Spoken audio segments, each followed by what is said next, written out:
And welcome back. Well, 'tis the season to decorate your home for the holidays, but what do you do if you're planning to sell your home during this time? Should you still decorate? What will buyers think? Great question. Rachel Schwab is back from the Equitable Bank, and she has a solution. All the answers right here. All the answers. All the answers. Oh, but it's funny. I was at Steinhoffel's yesterday, and the thing that they said, the single biggest mistake that most people make when it comes to decorating is it's too much. It is. It is. They make it cluttered. Yes. Like the holidays barfed in yes. your room. Yeah. Like the guy, you know, it was like Elf came in and decorated your house. You know, we talk about decluttering when you're going to sell your house anyway. Like that is just a key step. So let's not throw some Christmas clutter in that mix and make it more. And, you know, you want to think about what you're going to put out and stuff like that. So, you know, religious items, you know, this is not the year for the handprint wreaths and, you know, things that, you know, you hold dear to you, but someone else is just going to think they're clutter. So keep it simple, declutter. So, okay, so here's the deal. You don't have to put stuff away. You can still decorate, and you're going to give us tips on how. Number one, you say, is depersonalize. Yeah, depersonalize. Get rid of that stuff keep that boxed away for this season. Next year when you're in your new place, you know, even get crazy. Pictures. Yeah, pictures, things like that. Christmas cards. You don't need the Christmas card wreath or, you know, taped all over your kitchen cabinet. Everybody's picture. Yeah, that looks pretty, but not personalized. Yeah, no, very simple. Yeah. And that's the next thing is don't overdo it too. You don't want to get too crazy with, you know, if you love inflatables, well, God love ya. But this is not the year for the inflatable, you know, nativity scene and inflatable. It's funny. You laugh, I'm sure that's a thing. I've seen them. I've seen them. Yeah, and I was driving by a house the other day. I've seen the inflatable Santas. For a Halloween, I saw a headless horseman that was humongous, and it was funny.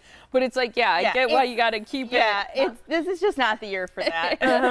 The other thing you say is keep the tree out of the way, and I think this is a good idea for a lot of reasons. Not just if you're selling, but so that people can still make their way around your house if you're having company over. For pets, you know, keeping it out of the walkways. There are a lot of reasons to keep it. Yeah, and they're big and they take up a lot of space. So you have to keep that out of the way. And better yet, actually, if you're selling, is maybe if you can stomach it, skip the tree. Yeah. Because the cleanup's going to be a pain anyway. Oh my gosh. Well, and just think about all the stuff you don't have to pack up because it's already packed. Yay. It's true. And most people, you're right, going back to your point one, their tree is very personal. It is very personal. It's not a depersonalized tree. No, so. no. Okay, so those two go together too. The next one you say is keep presents put away. Yeah, so you know, I know, but your tendency, right, is you wrap this beautiful present in metallic bows and look at how pretty they look under the tree. Well, that is just asking for someone to be like, hey, that looks like a good present for me, or you know. So yeah, I mean, there's an issue with theft. And if you do really want to keep them there for your family, well, then if you're going to have a showing, toss them in your trunk, or you know, put them away, take them out of the house. Yeah. Just because it's just you know, as a safety thing. Why do you think it's important to have your home feel and look cozy? Well, you don't want, right, if you walk into a house and it feels cold. Yeah, and you're like, oh my God. Our studio. It's a little chilly in here today. No, if you go into a house and it's cold or it feels drafty, you know, then do you start to think like, are the windows no good? Does it need installation? So you want people to walk in and think, oh, this is so cozy and comfortable. I want to live here. This could be my What's the perfect temperature? Because I feel like that is going to feel different to different people. Well, it's probably going to be a little bit different. I mean, I wouldn't have it any higher than 68, probably 68, 60. I mean, because, you know, some people run a little bit warmer. Yeah. But, you know, you want to just cozy up your house. So if you can, you know, have a fire or maybe bake some cookies before, you know, they've a lot of smell. Yeah. You walk in and you smell cookies. Yeah. Buying that house. Absolutely. You know, for the holidays, throw a nice, you know, tame holiday throw on a chair or a couch and just look like, oh, I want to sit by that fire and cozy up with that holiday blanket and eat these delicious cookies. This is my new house. Where do I sign? Yeah. Make it cozy. Yeah. I like that. They're all really good tips, and I think the key is make it tasteful.